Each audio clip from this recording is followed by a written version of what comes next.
the Daily Brad Devotions.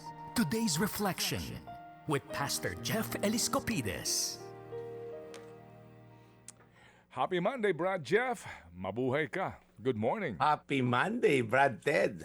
Yan. Good morning po sa ating lahat. Good morning sa ating mga taga-subaybay, sa ating mga magigiliw na seniors. Good morning. Good morning. Ted. Sige, Morning. sige. So, eto na, para natin masimulan ang ating araw din na maayos-ayos. Ika nga, magandang ating guidance at maganda po ang ating sa amin sa mga waray-waray. Ito na atong pamahong-pahong. Yan, okay. Go ahead. Pahong-pahong. Ayan.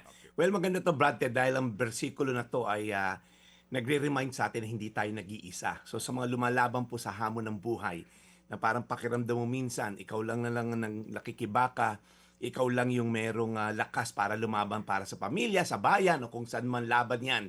Sa physical, emotional, mental, financial. Ito po magandang payo. Deuteronomy 31 verse 8. Yan po, no? Sabi dito ni Moses, pangungunahan ka ng Panginoon at sasamahan ka niya. Hindi ka niya iiwan o pababayaan man, kaya huwag ka matakot ni panghinaan ng loob. Ang konteksto po na to, sinabi po to ni Moses kay Joshua, at dahil mamamatay na po si Moses, and leadership is about to be transferred po kay Joshua. So ito pong itong bata na to, nagsimula to kay Moses, alalay lang, all the way nakita niya lahat ng mirakulong ginawa ng Diyos through Moses. Kaya Joshua is stepping into a big shoes. Ang una pong pangako sa kanya, God goes ahead of you. Nauna na siya. Pangungunahan ka ng Panginoon. Hindi sinabing susunod sa iyo ang Diyos o hahabol sa iyo. Ang sabi niya, pangungunahan ka. Kaya may tanong po ako sa inyo, ano ba yung kinakatakutan mo sa susunod na season ng buhay mo? Maring buntis ka ngayon, unang baby, paano na lang tong future na anak ko na to and all, bago ka sa trabaho, paano na kaya itong sinimulan kong hanap buhay o negosyo na to? Kaya mo ba magtiwala na nauna na ang Diyos dito sa journey mo na to? Pangalawa, sabi, God stays with you in this journey. Sabi, sasamahan ka niya. Hindi lang advance party, hindi siya nauna, kundi kasama rin niya yung kasama natin yung presensya niya. Hindi po siya seasonal, na pag nagsisimba ka lang, samahan kita.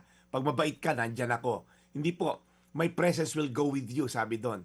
May lakad ka bang ayaw mong pasukin dahil pakiramdam mo, mag-isa lang ako sa laban na to?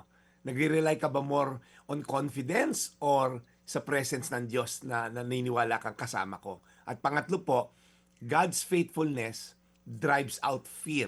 Yan naman po kalaban natin, yung takot of the unknown, takot of the future. Sabi, hindi ka niya iiwan o pababayaan man. Double promise po ito. Hindi ka iiwan, yung word na abandonment, hindi ka pababayaan, word na neglect.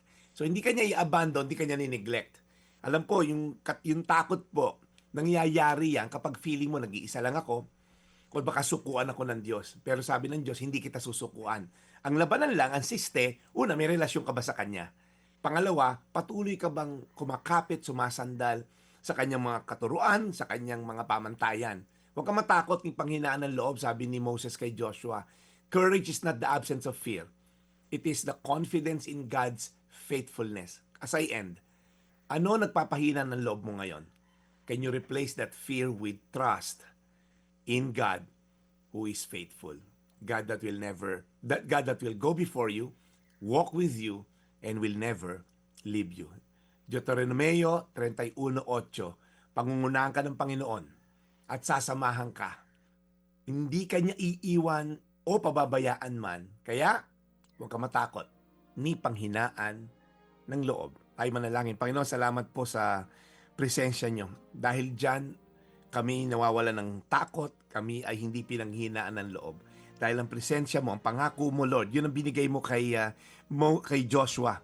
Isang pangako, hindi strategy on how to lead these millions of people, but a promise that I will never leave you nor forsake you. Lord, yun din ang pangahawakan namin. Yung Diyos ni Joshua, yun din ang Diyos namin. You're the same yesterday, today, and forever.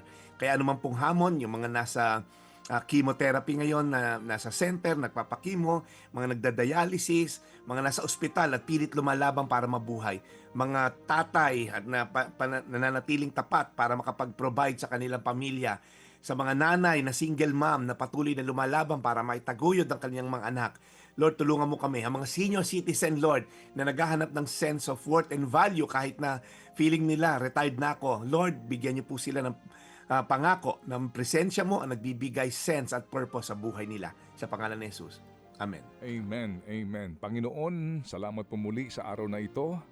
Higit sa lahat po sa aming pakikinig sa napakagandang aral mula na naman po kay Brad Jeff. We pray, alagaan niyo po si Brad sa kanyang buong linggo na naman po ng pagmimisyon sa aming pong programa at sa kanilang simbahan. And Lord, tama po, please, guide us po sa aming purpose ngayong buong linggong ito. In Jesus' name we pray. Amen. Thank you. Amen. Si JB Garganera, amen daw ang sabi niya. At si Manong Tuts, ganun din sa iyong naging aral na ibinahagi sa aming programa, sa ating programa today, Brad Jeff. Alright, so Monday ngayon, alam na natin, hashtag Alam na this. Ready Yes, na lahat. Okay. Maganda Ready na yung sikat labada? na araw. Oo. Yeah, maganda sikat na araw dito, Tsa. Sa Antipolo, Cainta. Yeah. Ready. Pero sa madaling araw, medyo may malamig-lamig, kaya nakakatipid tayo sa ating kuryente. Pero watch out, pagsapit po naman na ng Marso, ayan Ayun na. na.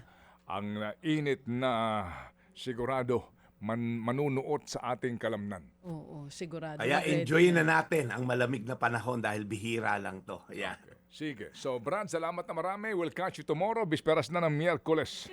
Tama ka, Brad. Correct. Ilang araw na lang, Biyernes na. Lalo dumadali daw. O, sige. Bilis. Salamat na marami, Brad. Mabuhay ka. Mabuhay ka, Ted at Cha. Ito po yung Daily Brad, your daily dose of inspiration. Serving the people, Brad Jeff Eliscopides sa ating pong The Daily Brad. Mga kapatid, brothers and sisters, saan ka pa? Dito na tayo sa totoo. Dito na tayo sa True FM. Mga kapatid, mag-subscribe and follow po kayo sa social media accounts ng True Network PH. Yan po kami. Hanapin nyo lang True Network PH, Facebook, Instagram, YouTube, TikTok, and podcast. Mapa Apple or Spotify man yan, mahahanap nyo kami. Lahat ng mga napapanood at napapakinggan nyo po sa programa, nasa social media accounts namin yan. So, paano mga kapatid? See you sa social media!